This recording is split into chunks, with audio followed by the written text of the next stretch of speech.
여러분 반갑습니다. 허장욱입니다. 건강경 강의 두 번째 날입니다. 건강경 강의에 앞서 부처님의 생애에 대해 더 알아봅시다. 지난번 강의에서 고타마 시타르타 태자가 29살의 나이에 왕궁에서 나와 출가 사문의 길, 즉 부도의 길로 들었었다고 했습니다. 이번에는 태자가 수행했던 그 과정을 우리가 다시 한번 살펴봅시다. 그 당시 인도에서는 우파니사드 철학이 있었습니다. 그 중심에는 버마 인력 사상이 있습니다. 즉 우주의 최고 원리인 브라흐마와 그리고 개인의 중심인 아트만이 하나라는 것입니다. 그것이 버마 인력 사상입니다. 그 교과서에서 우리 학교 다닐 때 배웠죠, 그죠? 그 사상이 있었습니다. 즉 우리의 그 심장 내부에는 아트만이 있는데 이것이 바로 브라흐만과 같다는 것입니다. 아트만을 아는 자는 바로 브라흐만을 아는 자라고 했습니다. 그래서 이 아트만을 아는 자만이 진실이고 다른 것은 전부 다 마야다, 즉 한영이다 하고 이야기를 한 것이 바로 버마 인력 사상입니다. 버마 인력의 경지에 도달한 것을 해탈이라고 했고, 이 사람은 영원히 죽지 않는다 하는 믿음이 있었습니다. 이러한 경지에 이르기 위해서는 반드시 고행을 해야 한다 하고 믿었습니다. 고행을 하면은 육체와 분리되는 자각을 하면 바로 그것이 영적 수행이 된다는 것입니다. 시타르타 우리 태자님도 고행을 하고 있는 바까바라는 수행자의 숲으로 찾아갔습니다. 그들은 차마 사람들이 흉내낼 수 없는 어려운 고행을 하고 있었습니다. 어떤 사람은 가시로 자기 몸을 갖다 찔러가지고 온몸에 피투성이가 되고 있는가 하면은 또 어떤 고행자는 타오르는 불꽃을 피워가지고 거기에 제 몸을 달구는 그런 고행자가 또 있었고, 또 다른 고행자는 옷을 홀랑 다 벗고 빨가벗은 채로 하루 종일 물구나무를 쓰는 거예요. 그것도 물구나무 써봤습니까? 이 보통 힘든 고행이 아닙니다. 그렇게 고행을 하고 있는가 하면은 별의별 고행을 다 하고 있었습니다. 밥은 하루에 한 끼 먹고 또 며칠간 굶고 그래서 또 단식하기가 예사였습니다. 시타르타도 처음에는 이들과 함께 고행 수행을 했습니다. 그러다가 이들이 이렇게 고행을 하면서도 그들의 마음은 여전히 욕심과 집착이 많다는 사실을 알게 되었습니다. 그래서 실망한 시타르타는 다른 스승을 찾아 나섰습니다. 당대 최고의 수행자라고 하는 알라라 깔라마로부터 무슨 경지를 배웠는가 하면은 무소유처정이라고 합니다. 그것을 배웠고, 또 다른 분한테는 우타카 라마푸타로를 만나가지고 비비상처의 경지를 배웠습니다. 그런데 그 경지에 올라가 봐도 시타르타의 출가 목적은 이룰 수가 없었던 것입니다. 그래서 더 훌륭한 스승을 찾아 나섰지만은 진정한 자신의 스승은 어디에도 없었습니다. 한울 수 없이 걸식을 해가면서 혼자서 수행을 계속했습니다. 시타르타의 마음속에는 정말로 진실한 진리를 깨달아야지 하는 한 가지 마음밖에 없었습니다. 수행 과정에 있어가지고 마음 집중이 얼마나 소중하다는 것도 알게 되었습니다. 나는 누구이며 마음은 무엇인가? 외부의 대상인 색깔과 소리가 바로 우리 귀와 눈을 통해 가지고 인식이 되면서 우리 마음속에는 생멸심이 일어납니다. 그렇게 일어나는 생멸심을 지켜보며 인식 과정 전체를 또한 빠뜨림없이 알아차리는 또 다른 내가 있습니다. 이는 생멸심이 무아임을 알길래 없다고 할 수 없는 마음, 자기 부정의 역사를 통해서 비로소 드러나는 참 마음입니다. 여기 저번에 했던 정념수행입니다. 그죠? 정념수행의 핵심은 바로 알아차림입니다. 그죠? 생멸심을 알아차리고, 그 다음 주에 그 생멸심이 있다고 알아차리는 그 마음을 알아차리라 했습니다. 1단계, 2단계, 3단계 거쳐가지고 타타타로 들어간다는 거 했죠. 그죠? 정념수행은 우리 건강경 처음부터 끝까지 꼭 갖고 있어야 할 수행 중의 핵심입니다. 그걸 잊어버리면 건강경 해독이 안 됩니다. 그렇게 하시고 다시 말씀을 또 드립니다. 그렇게 수행한 지 5년의 세월이 흘렀습니다. 몸은 완전히 지칠 대로 지치고 뼈만 앙상하게 남았습니다. 지독한 고행에 대한 의심이 들었습니다. 그러던 어느 날 지쳐버린 몸을 강물에 내려가서 깨끗하게 씻었습니다. 그때 마침 강가에는 우유를 짜던 소녀 수자타가 있었습니다. 그 수자타가 이 시타르타의 모습을 보고는 저대로 놔두다가는 굶어 죽겠다 싶어서 자기가 먹으려고 갖고 온 한 그릇의 우유죽을 이거 드세요 하고 건넵니다. 시타르타는 그 우유죽을 먹었습니다. 그 맛은 그야말로 감미로웠습니다. 시타르타는 온몸에 힘이 솟는 것을 느꼈습니다. 죽을 다 먹고 난 후 보리수 나무 아래 단정히 앉았습니다. 마음속에 한의심이 떠올랐습니다. 이제 우주와 생명의 실상을 깨달으리라 다짐하고 명상에 잠겼습니다. 온 세상은 그야말로 고요했습니다. 정멸의 세계입니다. 어둠이 내려앉고 별이 하나 둘 빛나기 시작했습니다. 어느새 시타르타의 마음은 무아의 세계로 들어갔습니다. 별을 보는 순간 모든 이치가 그의 앞에 밝게 드러났습니다. 우주가 곧 참된 내 자신이고 내 스스로가 우주임을 그때 깨달았습니다. 즉 너와 나 천지 만물과 인간이 한 몸이라는 걸 알게 된 것입니다. 그리고 태어나고 죽는 일까지 환히 깨달았습니다. 그리고 온갖 집착과 고뇌가 자취도 없이 사라져 버렸습니다. 최고의 진리, 우리가 이야기하는 안옥다라 삼막산 보리를 그때 입으신 것입니다. 그때 시타르타의 나이는 35입니다. 이날이 음력 12월 8일 날 부처님 성도일입니다. 그죠? 이 과정에서 느낀 점이 우리 건강경 가르침에 잘 나타나고 있습니다. 먼저 깨달음은 무아의 경지에서 온다는 사실입니다. 그래서 부처님께서 건강경 가장 먼저 가르침이 뭔가 하면은 아상을 없애라는 것입니다. 나와 남을 분별하고 나는 옳고 너는 그러다고 생각하면은 잘못된 것입니다. 이는 반야신경에서 우리가 방금도 배웠지만은 오온개공이라고 했습니다. 그죠? 오온개공. 오온은 뭐를 뜻합니까? 나를 말합니다. 그죠? 개공은 뭔가 하면 답이었다. 즉, 무아를 뜻합니다. 그런데 이 무아를 체득하기가 쉽지 않습니다. 그러다 보니까 건강경에서는 오시바라밀, 지게바라밀, 인욕바라밀을 먼저 수행하라고 이야기하십니다. 그렇게 그 과정이 무아를 체득하기 위한 사전 준비 작업입니다.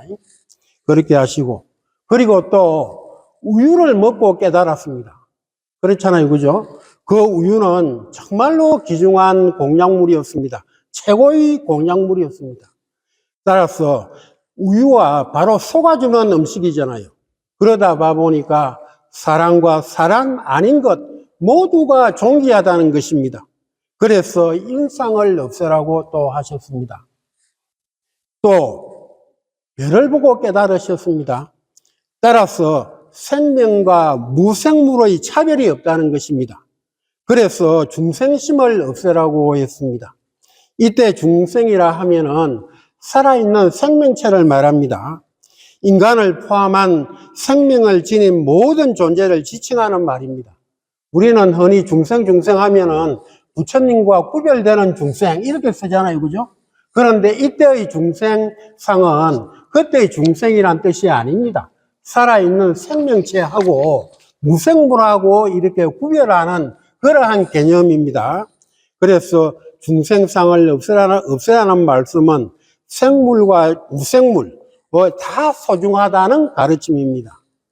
10년 전에 일본의 그 어학 박사 에모토 마사루라는 사람이 물은 답은 알고 있다라는 책을 썼습니다. 읽어보신 분이 있습니까?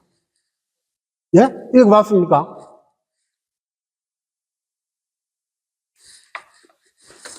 아이, 대단하시다. 이 책에는 재미있는 그 실험의 그 결과가 실려 있습니다. 그 박사는 물을 영하 5도씨로 유지하면서 고성능 현미경을 이용해가지고 물의 결정체를 사진으로 찍는 실험을 했습니다. 그 결과 요거를 갖다가 제가 이제 책 카피를 해왔는데 흑백이 되다 봐보니까 잘 안 나오네요. 그래, 말씀을 드릴게요.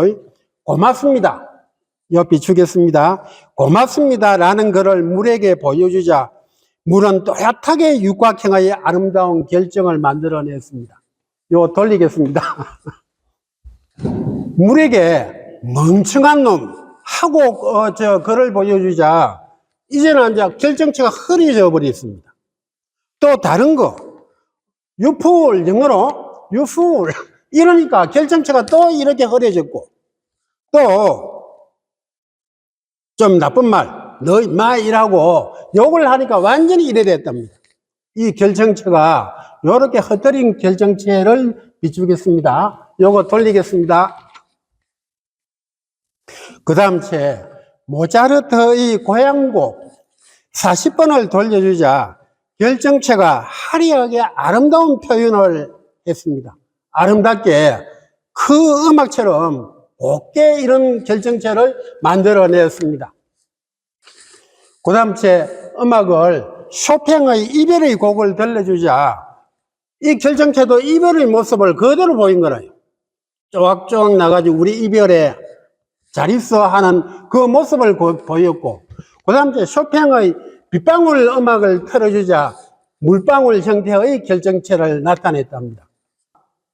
이러한 실험을 하면서 에모토 마사루 박사는 물은 죽어 있는 것이 아니라 마음을 가진 마음의 거울이라는 사실을 알게 되었다 하는 것입니다. 이처럼 생명체이든 무생물이든 마음의 세계가 있으니 참 다같이 소중한 존재라는 것을 갖다가 부처님 깨달은 거는 그 당시에 별을 보고 깨달았는데 별은 우리는 무생물이라고 생각을 하잖아요. 그죠? 그러니까 부처님 눈에는 살아있는 우리가 보는 무생물이든 다 소중한 한 마음을 가지고 있는 물체다. 이렇게 말씀을 하신 거예요. 그래 놓으니까 중생상을 없애라 하신 말씀은 별도 소중하고 물도 소중하고 이 세상에 그러면은 소중하지 아니한 것이 있다 말입니까? 없다 말입니까? 없다 말입니다. 이 세상에서 존귀하지 아니한 존재는 하나도 없다 이 말입니다. 그러니까 우리가 부처님께서 중생은 모두 다 불성이 있다 하는 말씀을 하셨잖아요. 그죠? 그때 중생은 생물에 한정됩니까? 무생물까지 포함됩니까? 예. 이게 아주 소중한 깨달음입니다. 그러니까 온 우주가 전부 다 뭡니까? 불성을 가진 존재다 이겁니다. 그거는 우리가 정말로 큰 깨달음으로 대성을 이해하기 위한 척경입니다. 중생상을 바로 이해하려고 하면은 어렵습니다. 어려운데 오늘 이 실험을 갖다 책자를 보고 이 무생물의 존재까지도 얼마나 소중한 것이다 하는 거를 보여주는 하나의 계기가 되겠다 싶어서 일부러 카피를 했습니다. 다음으로 숫자상을 없애라고 하셨습니다.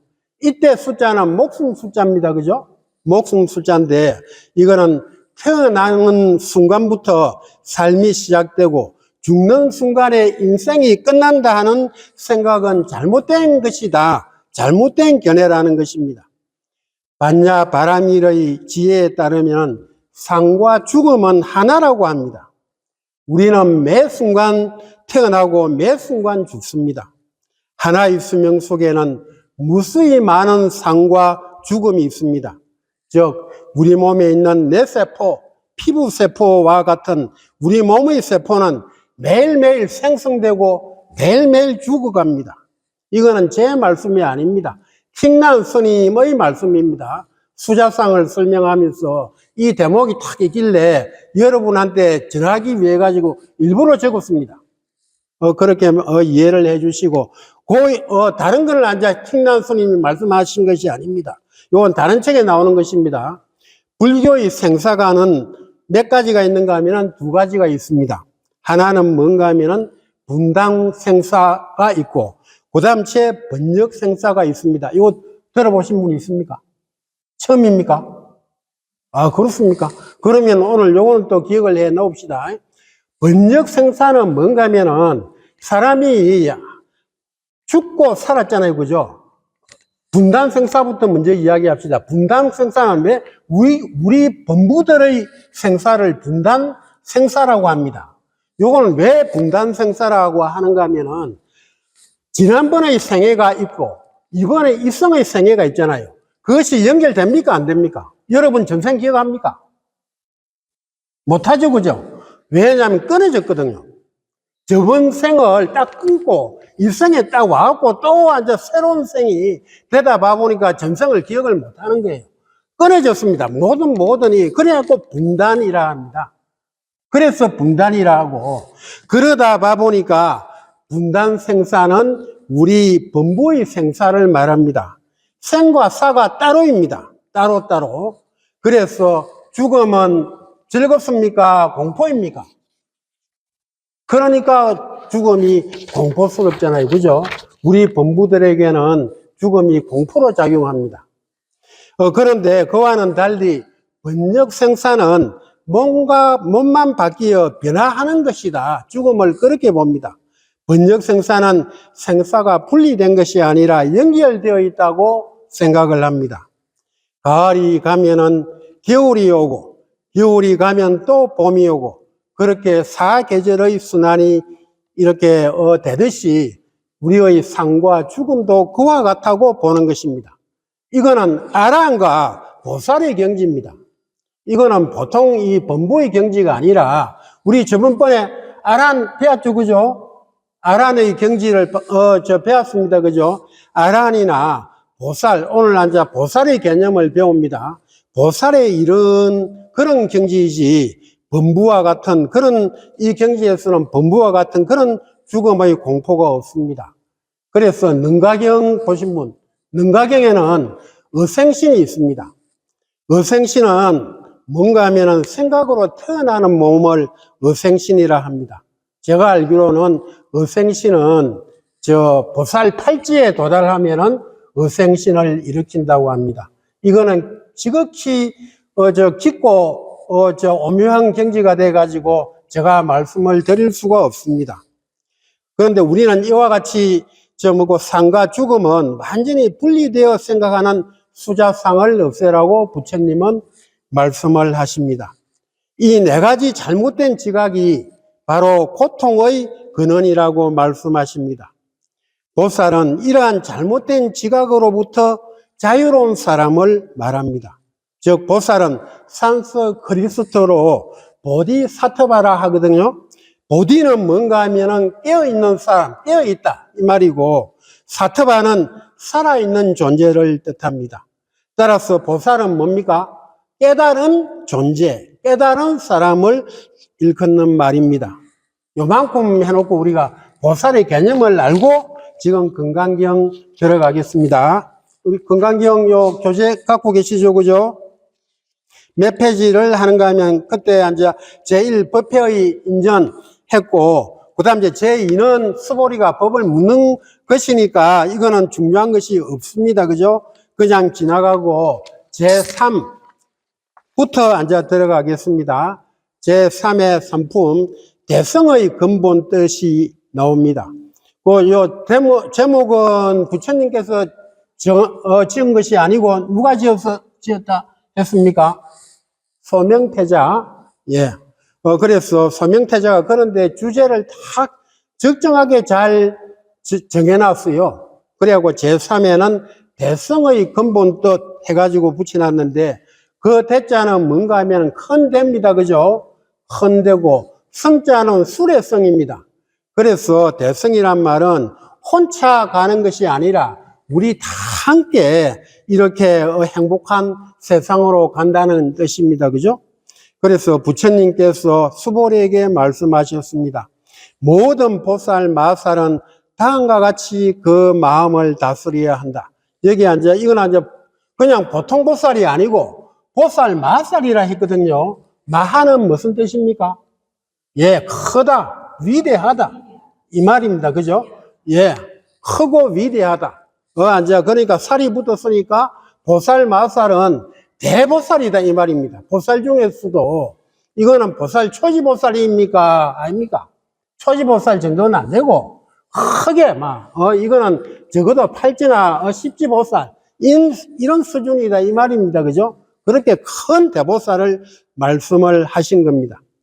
보살, 마살은 다음과 같이 그 마음을 다스려야 한다. 이 마음은 생멸심입니까? 자성청정심입니까?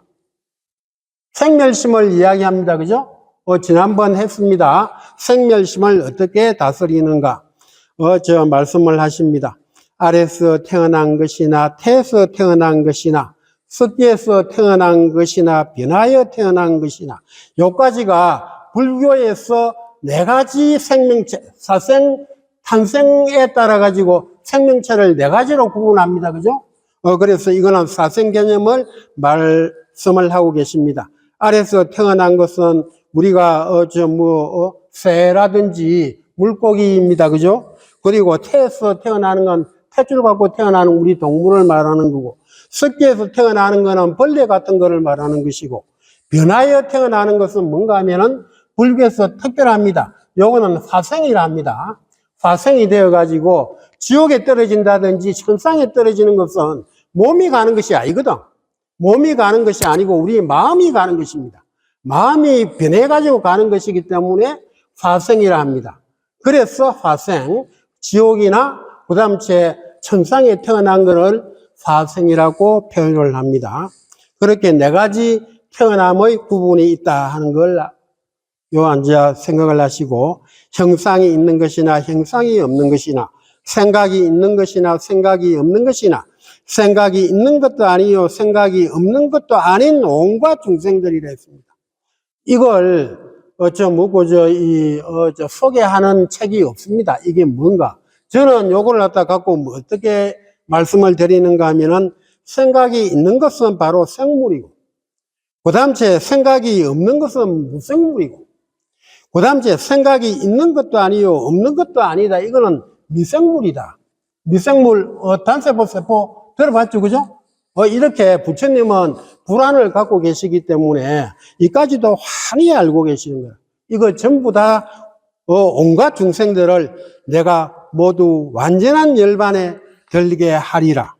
이렇게 말씀을 하시는데, 저는 이 대목을 볼 때마다 누가 생각이 나는가 하면은 인도의 마명보살 아시죠?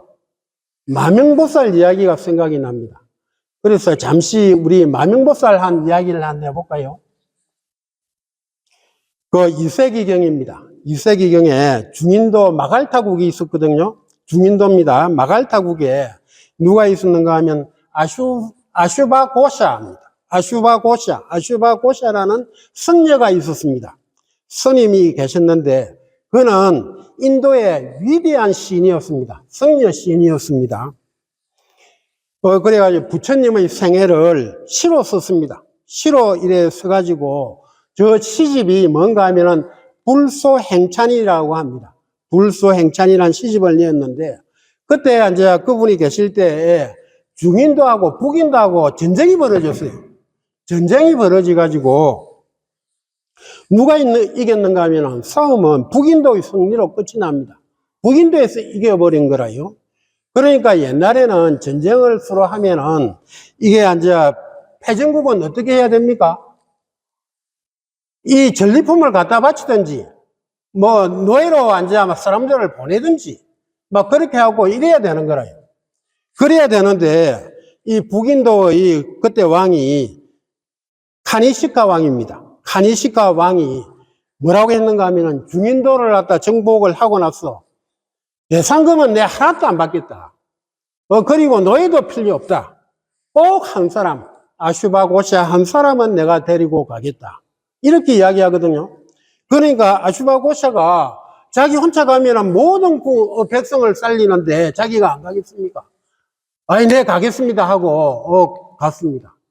그래가지고 아슈바고샤가 북인도로 갑니다. 그때 북인도의 나라가 그게 제가 알기로는 멀찌북으로 압니다. 멀찌북으로 아는데 그 나라로 들어가는데 가고 나서 왕이 이야기를 했습니다. 왕이시여, 왕이 오히려 이 아슈바고샤한테 이야기를 합니다. 저는 그대를 존경합니다. 부디 이 왕궁에 머물면서 우리 백성들에게 부처님의 법을 좀 가르쳐 주십시오 하고 이야기를 하는 거예요. 그리고 그러니까 데리고 간 것이 아니라 정말로 스승으로 모시고 간 겁니다. 사실은. 그러다 보니까 왕의 부탁을 받은 이 아슈바고샤는 예, 알겠습니다. 내가 기꺼이 부처님의 법을 전하겠습니다. 설법하겠습니다. 이야기를 그렇게 합니다. 그런데 그는 문학 시인뿐만 아니라 음악에도 아주 뛰어났습니다. 음악에도 뛰어나가지고 이 작곡을 했대요. 작곡을 하고 악기도 잘했대요. 그러니까 이제 궁중악사들을 갖다 다 불러가지고 같이 연주하자. 이러면서 연주를 해가면서 우리는 악대가 없는데 연주를 그때 같이 연주를 하면서 자기는 설법을 하고 시로서 그걸 이야기를 하니까 노래가 되어버리잖아요. 어떤 때는 노래를 부르고 어떤 때는 시를 읊고 설법을 하니까 사람들이 수많은 군중들이 몰려오기 시작한 거예요. 저도 이 설법을 그렇게 해야 된다고 봅니다. 이렇게 딱딱하게 설법이 아니라 저도 노래를 배워야 되겠는데 제가 음치거든요. 그래서 그걸 못합니다. 그런데 이 아슈바고샤는 아주 잘했답니다. 그렇게 해가지고 나온 경전이 바로 설법을 했는데 그때 나온 경전이 대성기신론입니다. 대성기신론인데 이 대성기신론에서 그는 이야기를 합니다. 대성이 뭐냐 이야기를 하는데 우리는 아까 큰 수레라 이야기했잖아요. 대성기신론에서 뭐라고 이야기하는가 하면 대성은 일심이다 딱 이야기합니다. 일심. 대성은 일심이다. 즉 한마음이다. 한마음이다. 이러면서 무엇이 한마음이냐? 너와 내가 한마음이고 너와 나와 이 세상이 전부 다 한마음이다. 그게 정입니다. 일심의 정입니다. 그 일심으로 한마음으로 들어가는 두 개의 문이 있다고 했습니다. 하나는 뭔가 하면은 진여문이요. 하나는 생멸문이다. 이 대성기신론 핵심은 일심 이문으로 들어갑니다. 그리고 3대 사신으로 들어갑니다. 시간 관계상 그 이상은 안 들어갑니다. 그렇게 하고, 이렇게 그가 설법을 하면은 멀리서 사람들이 말을 타고 이렇게 와서 들었습니다. 그 설법을 듣고, 이러면서 먼 길을 달려왔으니까 사람들이 말에게 앉아, 시작할 거 아닙니까? 말에게 앉아 풀을 베어가지고 말에게 먹이를 주자. 말이 풀도 먹지도 안 하고 아슈바고샤의 설법을 들었다고 합니다. 이게 그래가지고 얼마나 그가 설법을 잘했는지 말까지도 기가 쫑긋 해가지고 밥도 안 먹고 듣고 나더만은 어떻게 뭘 하는가 하면 눈물이 걸성걸성 하는 거라요. 말들이 눈물을 걸성걸성하고 우니까 사람들이 놀랬잖아요. 야, 말이 이렇게 이 저분의 설법을 알아듣는구나 하고 이제 별명을 붙였습니다. 그때부터 받은 별명이 마명보살입니다. 말마자에다가 우름 명자 마명보살입니다. 저는 이분이 진짜 그야말로 대보살입니다. 이 정도 돼야지 보살 마살입니다. 저는 아주 존경을 합니다. 우리 부전선언에서 그래갖고 대성기신론에 대해 가지고 제가 못하지만은 강의를 조금 했습니다. 그러면서 정말로 하여튼 좋은 위대한 경전입니다. 그렇게 보고 생각을 합니다. 우리나라 원효 스님은 대성기신론에 대해 가지고 너무 심취해 가지고 대성기신론 해설서, 대성기신론 소를 지었습니다. 그것도 부족해가지고 부록을 또 냅니다. 그것이 뭔가 하면은 대성기신론 별기입니다. 원효 스님은 그 책에서 이렇게 말했습니다. 대성은 흑공처럼 광대하여 넓고 커서 모든 중생들을 빠짐없이 받아들인다. 이게 대성의 뜻입니다. 이게 대성에 있어가지고 얼마나 마음이 넓고 범위가 강대한지 우리는 차마 상상을 못합니다. 사실은. 그런데 우리는 이제부터 건강형을 배우면서 우리도 그걸 배워야 되겠습니까? 안 배워야 되겠습니까? 우리도 노력해야 되겠죠. 그죠? 이와 같이 인간은 물론 축생까지도 제도할 수 있는 경지.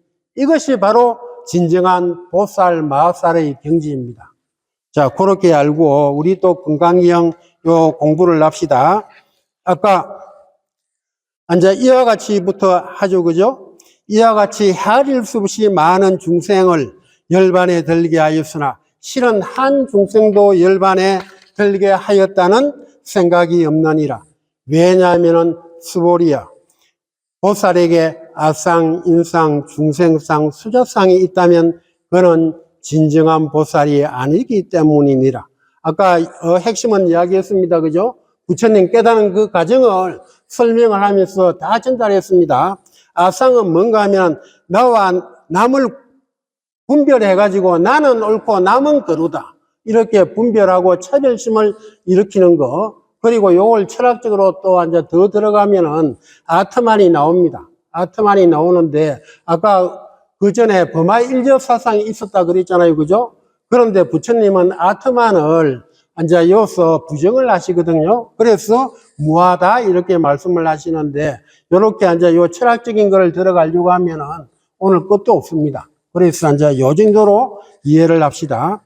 그리고 인상은 뭔가 하면은 사람과 사람 아닌 것을 차별하지 말라는 거고, 중생상은 뭡니까? 생명과 생물과 무생물을 차별하지 말라는 거고, 수자상은 상과 죽음을 구별하지 말라는 것입니다. 이 네 가지 구별심이 있고 분별심이 있으면은 그는 깨달은 사람이다, 안 깨달은 사람이다. 예, 깨달은 사람이 보살입니다.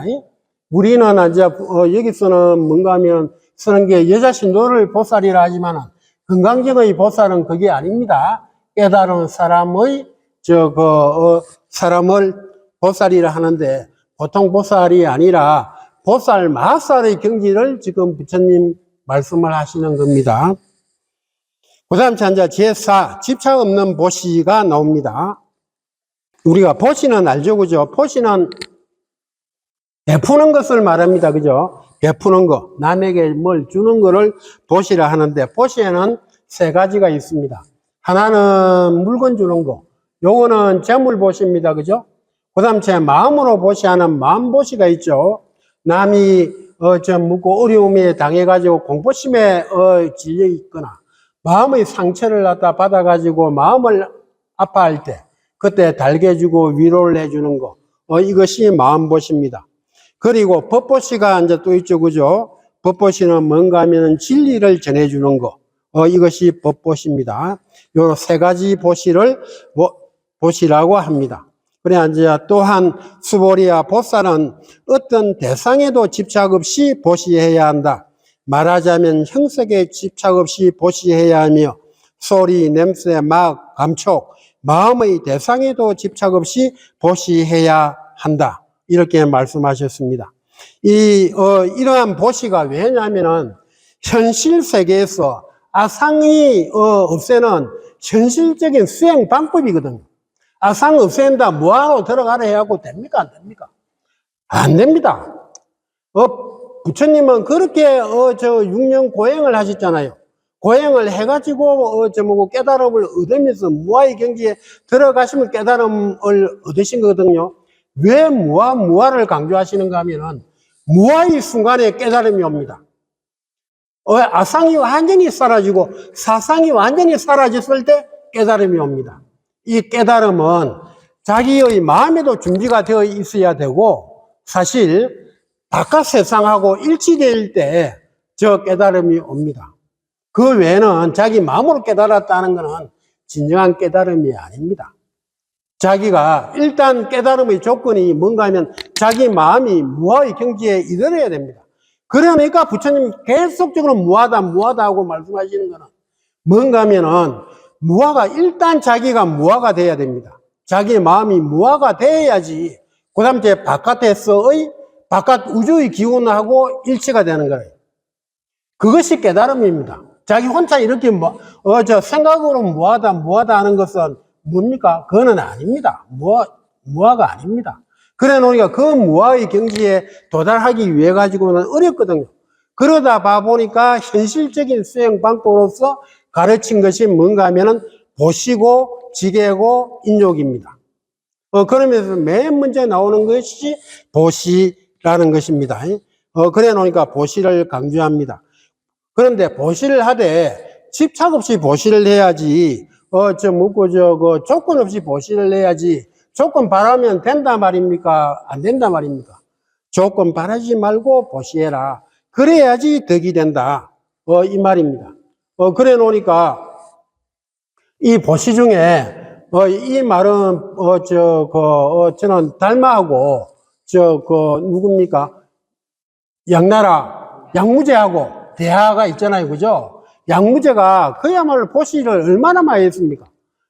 자기 나라에 절을 갖다 무척 많이 지었거든요. 많이 짓고, 절에다가 땅하고, 토지하고 전답을 얼마나 많이 줍니까?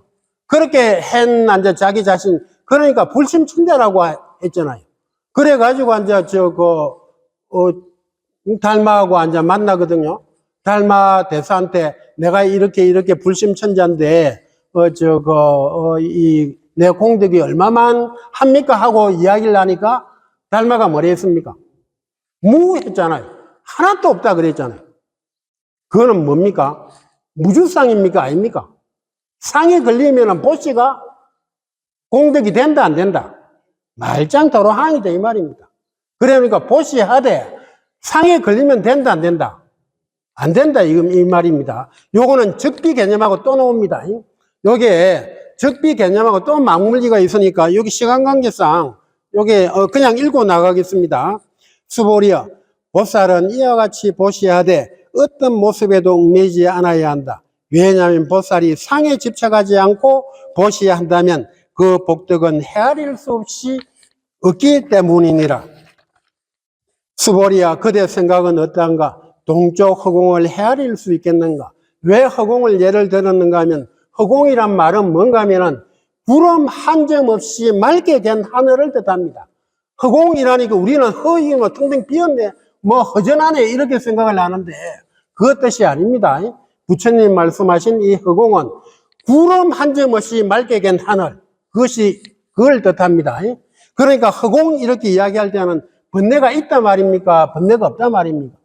번뇌가 하나도 없는 맑은 마음을 표현한 것입니다. 그래서 세존이시여, 없습니다. 세존이시여, 수보리야, 남쪽, 서쪽, 북쪽 허공과 그 사이 및 허공의 크기는 헤아릴 수 있겠느냐? 헤아릴 수 없습니다. 하고 쭉 나옵니다. 수보리야, 보살이 어떤 모습에도 얽매이지 않고 베푸는 복덕, 이걸 무주상 보시라 했습니다. 헤아릴 수가 없느니라. 수보리야, 보살은 이와 같이 가르친 대로 살아야 한다.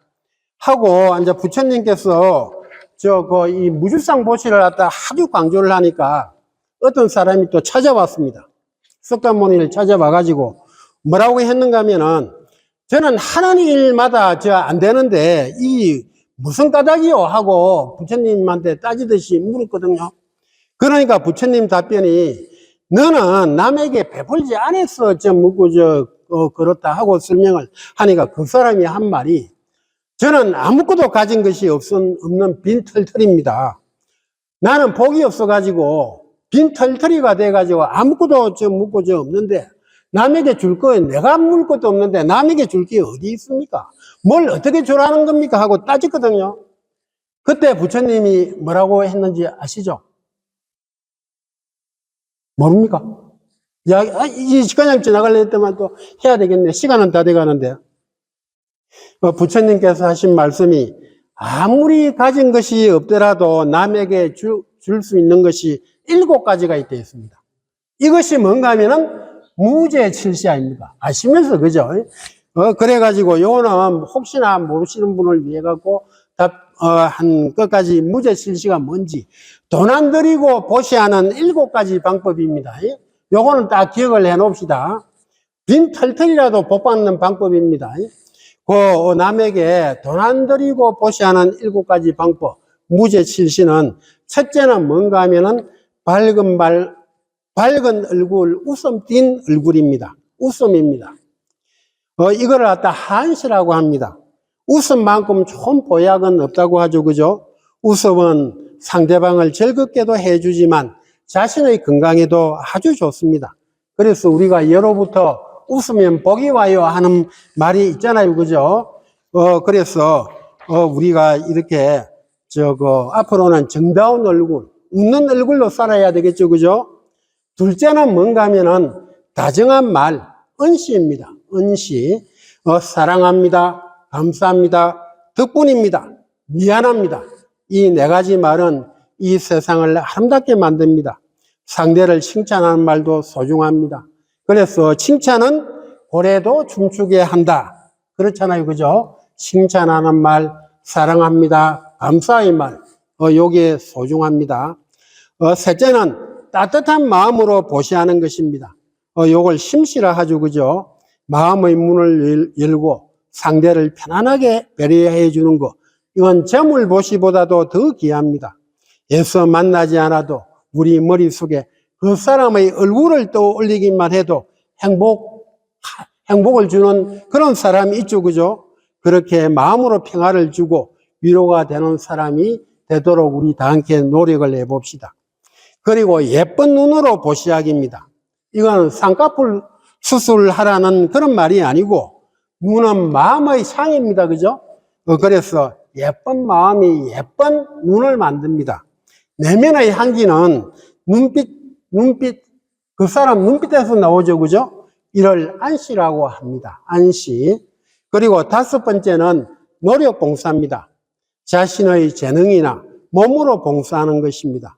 오늘날 세법에서도 재난지역에 자원봉사를 나가면은 8시간당 하루를 계산해가지고 봉사 일수에 5만 원을 곱한 금액을 기부했대 하고 기부금으로 산정을 해줍니다. 6번째, 다음은 때와 장소에 맞게 자리를 양보해 주는 것입니다. 우리가 버스나 전철을 타보면은 장애인이나 임산부에게 자신의 자리를 양보해 주는 우리 젊은이들 보이죠. 그죠? 참 기특한 생각이 듭니다. 7번째는 상대방의 마음을 헤아려서 상처받은 마음을 달래주는 것. 이것이 찰시입니다. 이 7가지가 습관이 붙으면은 너에게 틀림없이 행운이 따른다. 부처님께서 그렇게 말씀을 하셨습니다. 그래서 이게 보시라는 것은 자기가 재물이 있어가지고 보시하는 것이 아니라 우리는 언제든지 보시할 수 있다. 그렇게 마음을 가지시면 되겠습니다. 자, 제5 열애의 참모습 하겠습니다. 스보리아 그대 생각은 어떠한가? 신체적 특성으로 열애를 볼 수 있느냐? 신체적 특성, 이거는 30 이상 이야기합니다. 그죠? 지난번에 30 이상 다 했죠. 그죠? 30 이상으로서 열애를 볼 수 있느냐 물으니까 없습니다. 세존이시여. 신체적 특징을 가지고는 열애를 볼 수가 없습니다. 왜냐하면 열애께서 말씀하신 몸의 모양은 어떤 실물로 나타난 몸의 모양이 아니기 때문입니다. 옆에 적비라고 적어놨죠. 그죠? 적비 이거에 이게 우리 말로 옮겨 놓으니까 이렇게 되는데 이게 원어에는 하이고 열애소설 신상, 적비 신상 이렇게 되어 있거든요. 그래가지고 원어를 봐보면은 적비라는 용어가 적비가 나오고 심행이 계속 나옵니다. 이게 적비라는 말을 갖다가 이해를 못하면은 건강경이 이해가 됩니까? 안 됩니까? 안 됩니다. 이 솔직한 말로 적비를 이해를 못하면은 건강경 이해했다고 하면은 그거는 솔직한 말로 거짓말입니다. 그래서 이 적비라는 것을 우리가 오늘 요거 무죄실시하고 적비하고는 요거 우리 좀 알아놓읍시다. 요래야지 좀 건강경 오늘 오신 보람이 생깁니다. 건강경에서 적비 한글로 번역한 거 한글로는 무엇이 아니고 이런 말이 문구가 나오면은 이 말은 무슨 말로 딱 이해를 하시는가 하면은 마음속에 떠오른 상에 대한 무정이며 참된 진리의 세계로 들어가라는 창조적 사고의 전환입니다. 요거는 조금 말이 어렵죠, 그죠? 말이 어려운데 일단 상을 갖다가 기억을 해놔야 됩니다. 그래, 요거는 설명을 드릴게요. 이 말씀은 뭔가 하면은 무아의 참마음 세계, 그때 우리 했습니다. 자성청정심 했습니까? 안 했습니까? 자성청정심의 세계로 돌아가라 하는 신호입니다. 이거는 뭔가 하면 우리가 아까 요게 명상에 들어갈 때 목닥 쳤습니까? 안 쳤습니까? 목닥 쳤죠? 목닥 치는 소리하고 똑같이 보라 이겁니다. 가장 쉽게 하면은 이거는 내 지금 갖고 있는 생멸심에서 뭐로 생각을 바꾸라? 자성청정심으로 바꾸라. 지난번 정령수행을 설명하기 위하고 팔정도 하고 부자 이야기 나오고 왕 이야기, 행복 이야기 줄줄이 했잖아요. 그거는 지난번에 나눠드린 거는 버리십니까? 그거 버리면 안 됩니다. 그거 버리지 말고 꼭 그거를 갖다가 정념수행 있잖아요. 1단계, 2단계, 3단계. 이거는 꼭 기억을 해놔야 됩니다. 이게 적비입니다. 이게 적비입니다. 그거 모르고 그냥 건강경 이해하려고 하면은 이건 잘못된 이야기입니다. 그러다 보니까 이걸 어떻게 전달을 하느냐고 고심 끝에 뭔가 하면 어떤 책에 이렇게 이제 불교 유식학 있죠, 그죠? 불교 심리학, 유식학 여기 공부하신 분 좀 있대? 유식학 과정으로 이렇게 설명을 하고 있더라고요. 그거를 갖다 여기서 인용을 해가지고 핵심만 딱 찔러갖고 말씀드릴게. 요거를 갖다 제 말씀을 딱 들으면은 유식하게 돼가지고 골기가 납니다. 골기가 나게 되는데 이게 이제 유식학을 갖다가 설명드리려고 제가 장미를 바깥에서 꺾으려 하다가 살아있는 장미를 왜 꺾어 하고 싶어갖고 그림을 하나 갖고 왔거든요. 여러분 실제 장미라고 생각하세요. 저 장미 부처님한테 바치는 장미라서. 저 장미든 이게 실제 장미라고 합시다. 이거를 갖다 봤을 때, 이제 우리 마음작용, 이거를 갖다 유식학에서는 뭐라고 하고 있는가 하면은 변행심소라고 들어봤습니다. 변행심소를 갖다가 그 과정은, 변행심소는 뭔가 하면 유식하게 나옵니다. 우리가 어떠한 정신작용이 있어가지고 반드시 일어나는 정신작용입니다. 그 과정이 뭔가 하면은 그 과정을 핵심적으로 간략하게 말씀드릴게요. 어렵게 생각 안 합니다. 내 눈하고 이 장미하고 이 봤을 때 무엇이 일어납니까? 맨 먼저 일어나는 건 촉이랍니다. 접촉이 돼야지 될 거 아닙니까? 접촉이 딱 되는 거를 갖다가 맨 먼저 일어나는 걸 촉이랍니다. 그 다음 두 번째 일어나는 것이 뭔가 하면은 주의심이 일어난다든지 경각심이 순간적으로 착 일어납니다. 저게 가시 있네. 위험성을 감지해야 되니까. 이걸 갖다가 자기라 합니다. 자기. 그런데 자기가 소중하지를 않으니까 이건 생략합시다. 그 다음 이제 이 모양을 보고 마음이 이제 작용을 합니다.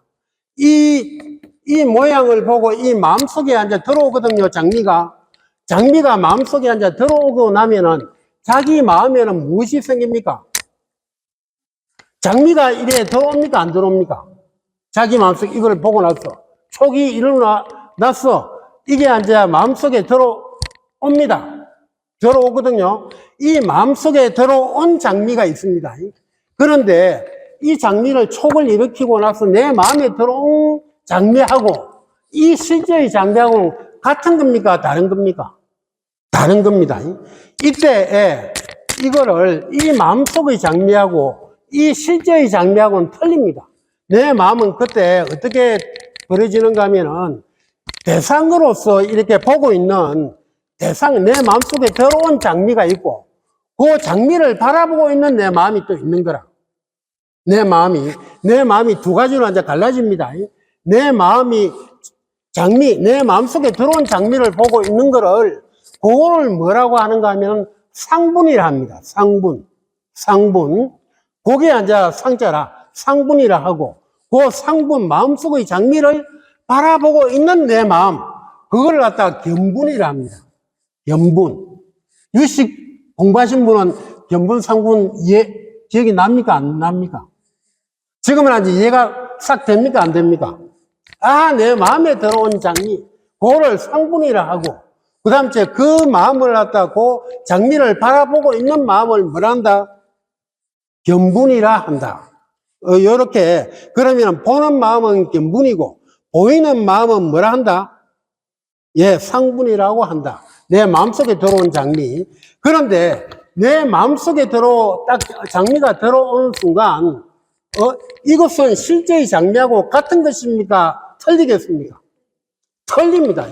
이걸 이 실제의 장미하고 내 마음속에 들어온 장미는 뭔가 하면 어떻게 느끼는가 하면, 저거 곱네. 저거 이러면서 곱다는 생각이 딱 들면서 무슨 생각이 또 일어나면 마음속의 장미에 대해 가지고 집착이 일어납니다. 집착. 이거를 상이라 합니다. 집착. 무슨 말인지 알겠습니까? 집착이, 이제 그걸 상이라 하거든. 상이라 하고, 그 다음에 이제 그러면, 저게 이제 저 장미가 예쁘다. 그래갖고 집에 가갖고 꺾어갖고 내 꽃병에 심어야지. 이렇게 하면 꺾습니까? 안 꺾습니까? 꺾거든. 그걸 갖다가 유식에서는 사라고 이야기하고, 반야신경에서는 행이라 이야기합니다. 오온이라고 하는 이야기가 이거를 알면은 오온의 뜻을 압니다. 오온이라는 것은 뭔가 하면은 색수상행식 있잖아요. 색수상행식. 여러분 반야신경 오늘 배웠습니까? 안 배웠습니까? 솔직한 말로 우리가 반야신경 뜻을 제대로 알고 배워야 됩니다. 사실은. 오온이라는 말은 뇌를 이야기한다 했죠. 그죠? 뇌를 이야기한다 이러면 내 몸, 색이고, 그 다음에 내 마음이 뭡니까? 수상행식이다 이 말입니다. 그러면 여기서 아까 내가 내 요거를 갖다가 맨 먼저 나타나는 게 뭐랬습니까? 촉이라 그랬잖아요.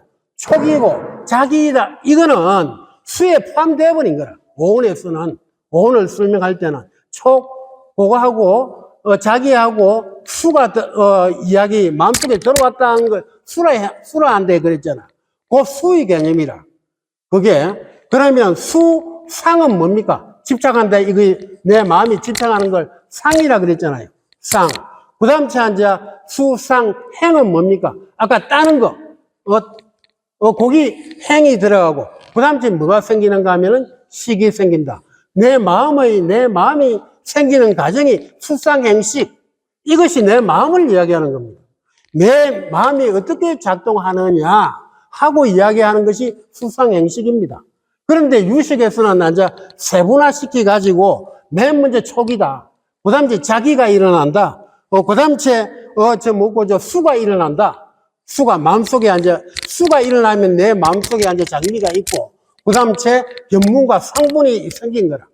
무슨 말씀인지, 수의 단계. 그러니까 반자신경에서는 위에 거, 앞에 거 두 개를 떼쁘고, 수부터 이야기한 거라. 그러니까 수상행식으로 가버린 거라. 무슨 말인지 알겠죠? 그죠? 그렇게 해가지고, 요 과정, 5가지의 과정, 촉 일어나고, 자기 일어나고, 수가 일어나는데, 그런데 이제 이게 적비는 뭔가 하면, 수의 과정에서 뭔가 하면은, 어떻게 된다? 이게 마음에서 보는 마음의 장미하고, 실제의 장미하고 같아 틀리다.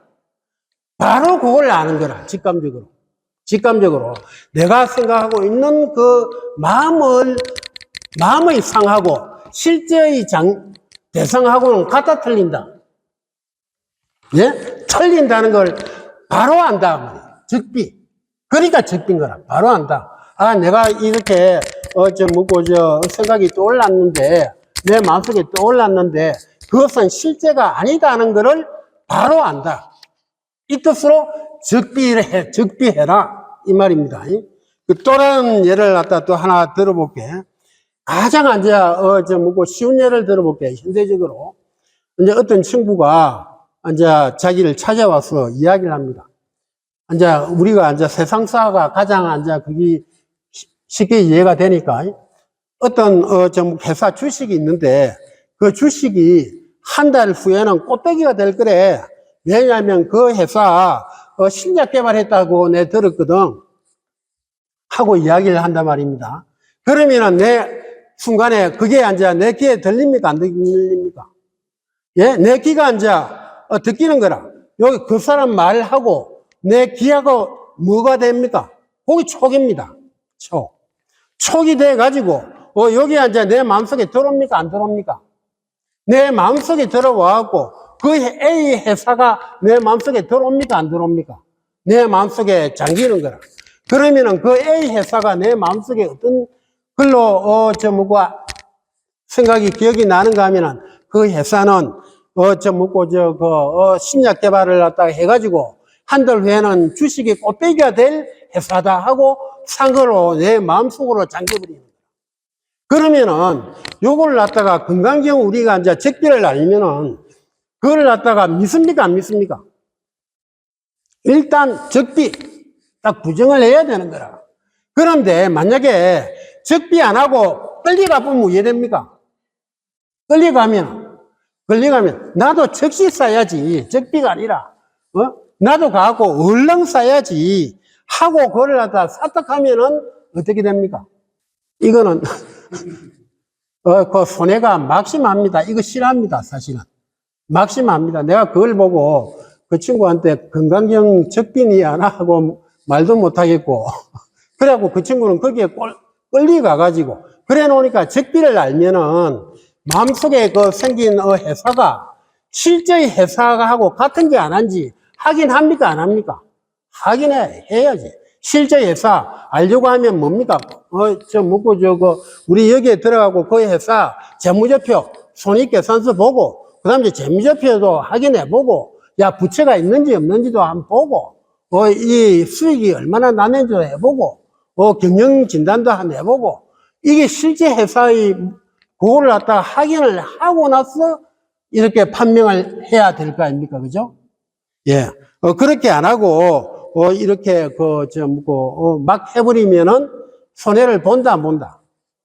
그러니까 깨미들이 손해보게 돼가 있습니다.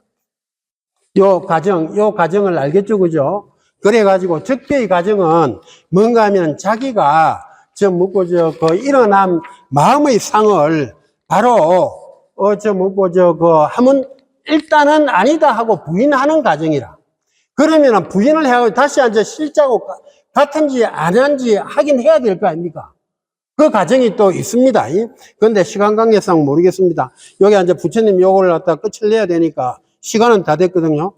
부처님께서 수보리에게 말씀하셨습니다. 무릇 있는 바 상은 다 헛된 것이니 만약 모든 상이 상 아님을 보면은 곧바로 진실한 열애를 보게 되느니라. 이렇게 했는데 이것은 뭔가 하면은 무릇 있는 바 상은 그러니까 겉으로 나타난 상은 다 변한다 안 변한다? 예, 다 변하고 이런 것이다. 그러니까 겉모습에 속지 마라 이 말입니다. 그죠? 겉모습에는 속지 말고 그리고 모든 상이 상 아님을 봐라 했는데 이 과정 우리가 우리 마음의 줄거리를 갖다가 이야기를 했잖아요. 그죠? 마음속에 떠오른 그런 모양을 바로 믿으면 됩니까? 안 됩니까? 자기 마음속에 떠오른 상분입니다. 그죠? 상분은 바로 믿지 말고 한번 확인 다시 해라 이 말입니다. 그죠? 그러니까 보이지 않는 마음의 세계에 들어가지고 다시 한번 잘 살펴보거라. 그래가지고 생멸심도 뭐 어떻게 됐는가 챙겨보고 그리고 그 생멸심 넘어 있는 참나의 존재 뭡니까? 자성청정심입니다. 그죠? 자성청정심을 바라보라. 그 자성청정심이 뭡니까? 바로 열애잖아요. 그게 법신불이고 진여라 그러잖아요. 그렇죠? 법신불이라고도 하고도 진열라고도 하기도 하고 열애라고도 합니다. 그죠? 그래서 이 진여의 성품은 뭔가 하면은 무상이고 상이 없고 그리고 무념이고 그리고 무주다. 잡념이 없고 그리고 집착이 없다. 이 세 가지 특징이 있다는 거 요렇게 아시고 요거는 방금 약견 재상비상 적견열애는 금강경에서 맨 먼저 나오는 삭구계입니다. 그죠? 제 첫 번째 삭구계입니다. 가장 소중한 삭구계인데 여기에 약견 해가지고 견 나오잖아요. 견 나오는 거는 뭔가 하면은 요거는 육안으로 봅니까? 해안으로 봅니까? 응? 이때 견, 약견 재상비상 했는데 견은 이때의 견은 육안으로서 보는 것이 아닙니다. 무슨 눈으로 보는가 하면은 해안으로 마음의 눈으로 보라 이 말입니다. 그러면은 어떤 사람은 마음의 눈이 지금 있는 사람이 있고 어떤 사람은 아직까지도 깜깜한 사람이 있어요. 솔직한 말로. 그 마음의 눈은 띄우는 방법, 그 수행법이 바로 정념입니다. 정념을 해야지 해안이 생깁니다. 정념을 하는데 뭔가 하면 정념, 그때 했죠, 그죠? 생멸심이 자기가 왔다 사라졌다 생겼다가 하는 그 마음은 생멸심이 됐죠, 그죠? 그 생멸심을 바라보고 그 생멸심을 바라보고 있는 또 다른 나의 존재, 있다 그랬잖아요. 그거를 알아차리라 그랬잖아요. 그거까지. 그죠? 그 마음이 뭔가, 그 마음을 보는 눈이 해안입니다. 그러니까 정념이, 건강경 수행법이 뭔가 하면은 정념 수행이다. 또 이제 전문적인 용어로 하면은 깊고 깊은 미파사나다. 이렇게 이야기합니다. 그러니까 지난번에 일부러 유인물로 나눠드린 거 있죠. 그거는 버리면 안 됩니다. 건강경 끝까지 적비 용어가 나올 때마다 그걸 갖다가 저번에 1단계, 2단계, 3단계 했죠. 그죠? 그거 다시 찾아보라고요. 버렸습니까? 갖고 있죠. 그죠? 그거는 건강경에 꼭 띄워 놓으십시오. 그래갖고 적비 나오면은 정령수행 있죠. 그죠? 그거를 갖다 그 과정을 다시 읽고 되풀이하고 읽으세요. 그래야지 건강경이 보입니다. 이거를 참 좋으신 말씀을 하셨습니다. 정말로 좋으신 질문을 하셨는데 이거를 우리가 다시 한번 새겨야 됩니다. 공하다, 오온개공이라 했는데 그러면 지금 존재하는 나는 누구이고 도대체 이 물건은 무엇이냐 하고 묻지 않을 수가 없습니다. 이거는 부처님께서 분명히 말씀하셨습니다. 나는 영기, 이게 이 말이 나오면은 내가 이렇게 존재하는 건 영기가 갖고 바로 나와야 됩니다. 앞으로 공이라면은 넌 어떻게 있나 이러면은 영기다. 이거는 부처님 말씀입니다. 이 제가 지내는 말씀 아닙니다. 공하다 이러면 넌 어떻게 있나 이러면 나는 인연으로 있다. 이게 사실입니까? 아닙니까? 이게 영기입니다. 예? 지금 존재하는 이 모든 이것도 영기고, 영기로 있는 겁니다. 영기로. 그러니까 태어날 때 내가 어떻게 존재하는가 하면 태어날 때 내 몸은 부모로부터 받은 것이고 그리고 그 후에 밥 먹고 숨 쉬고 해가지고 이 몸과 마음을 키워온 거 아닙니까? 이게 거짓이 있습니까? 아니잖아요. 이와 같이 나는 내가 아닌 요소들 예컨대 물, 공기, 단백질 등이 한테 모여가지고 세포를 만들고 그 세포가 모여가지고 상호 유기적으로 결합돼가지고 완성된 내 몸과 마음인 거라. 안 그렇습니까? 그래서 이 연기라는 것은 거기서 또 맞추면 안 됩니다. 연기가 그러면 어떻게 생긴 것이냐? 그거는 사랑과 감사에 의해 가지고 생긴 것입니다. 그러니까 연기가 뭐냐? 공은 연기고 연기는 또 뭐냐? 사랑과 감사다. 또 이까지 우리가 나가야 됩니다. 그래야지 대성불교가 되는 겁니다. 그까지 안 나가면 소성입니다. 연기가 뭐냐 이러면 사랑과 감사다. 이렇게까지. 왜냐하면 남이 말이 아버지와 어머니가 사랑해서 내 몸을 또 만들었고 이게 이 모든 물질들이 내를 사랑해가지고 내한테 이렇게 줬고 그러니까 내가 감사하게 받은 거잖아요. 그러니까 내 몸이 이까지 이렇게 만들어지고 내가 있잖아요. 그러니까 우리는 뭡니까? 전부 다 사랑과 감사의 집합체라. 그렇게 생각하십시오. 그러면은 연기가 절대로 공이 부정적인 이야기가 됩니까? 안 됩니까? 아니잖아요. 그죠? 그래서 부처님께서는 저것이 있으므로 이것이 있다고 말씀한 거. 이것이 바로 연기잖아요. 그죠? 이 연기는 바로 사랑과 감사, 공존의 원리이며, 상호 의존의 원리입니다. 그죠? 그렇게 되어 있고, 그리고 그래도 우리의 근본 생명은 마반야고 건강반야입니다. 그죠? 그것은 내가 부모로부터 태어나기 전에, 이전의 모습이, 그게 앉아 반야입니다. 하나는 뭔가 하면은, 이런 그대로, 이 빛나는 이름이다. 빛나는 이름이다. 이렇게 해석을 하는 경우가 있습니다. 적비장음 심형장이라 했을 때는 장음이 아니라고 했는데, 결과를 딱 봐보니까 진짜 빛나는 장음이다. 훌륭했다. 이렇게 말씀을 하실 때 심형이라고 또 쓰십니다. 그러니까 그 앞뒤 문맥을 하시는데 부처님은 칭찬을 잘 안 하십니다. 왜냐하면은 아상이 생길까봐. 아상이. 이 건강경에 아상 없애라고 처음부터 끝까지 아상 없애라고 주장하신 거거든. 왜냐? 아상이 있으면 무화가 됩니까? 안 됩니까? 무화가 안 되고, 무화가 안 되면은 무엇이 안 옵니까? 깨달음이 안 오는 거라. 그래 놓으니까 깨달았다는 사람의 특징은 뭡니까? 실제로 무화입니다. 무화. 그래 놓으니까, 무화가 돼야지 깨달음이 옵니다. 부처님은 분명히 알고 계시는 거라. 그래 놓으니까 시명 이렇게 하는데, 그냥 시명이다. 적비, 장엄, 시명, 장엄이다. 이러는데 앞뒤 맥락을 딱 해보면은, 그야말로 훌륭하다는 말씀이 들어가 있는 경우 있습니다. 그렇게 우리가 해석을 해 나가면 되고, 두 번째 또 심해가 뭔가 하면은, 이름 그대로 소중하다. 세상사에, 이름이 우리가 얼마나 소중하겠습니까? 그 이름이 그냥 이름뿐이다라고 오해하는 소지가 있어가지고 제가 이야기를 드리는 겁니다. 그래, 김춘수 시를 보면은, 꽃이라는 시가 있습니까? 없습니까? 그게 이 이야기 나오거든. 그걸 갖다 잠깐 설명을 드리니까 읽어볼게요. 내가 그의 이름을 불러주기 전에는 그는 다만 하나의 몸짓에 지나지 않았다. 내가 그의 이름을 불러주었을 때 그는 나에게로 와서 꽃이 되었다. 내가 그의 이름을 불러준 것처럼 나의 빛깔과 향기에 알맞는 누가 나의 이름을 불러다오.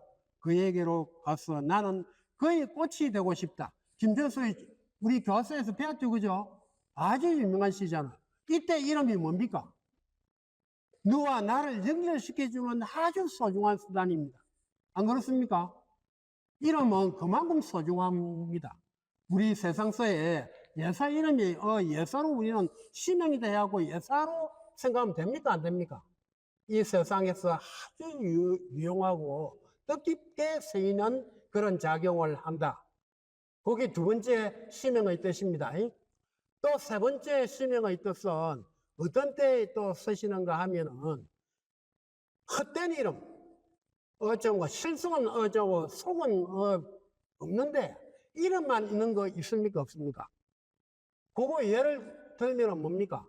부처님 예 들은 거 거북털과 토끼뿔이다.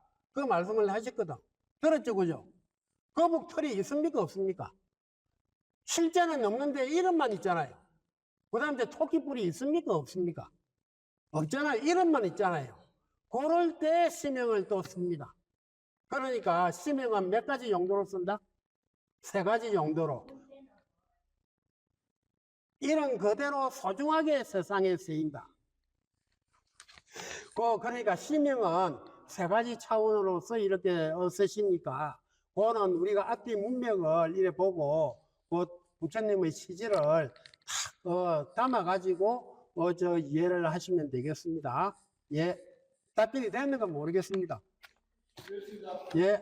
그럼 마치겠습니다. 질문은 더 이상 못 받겠습니다. 시간이 적어가지고. 이상 마칩니다.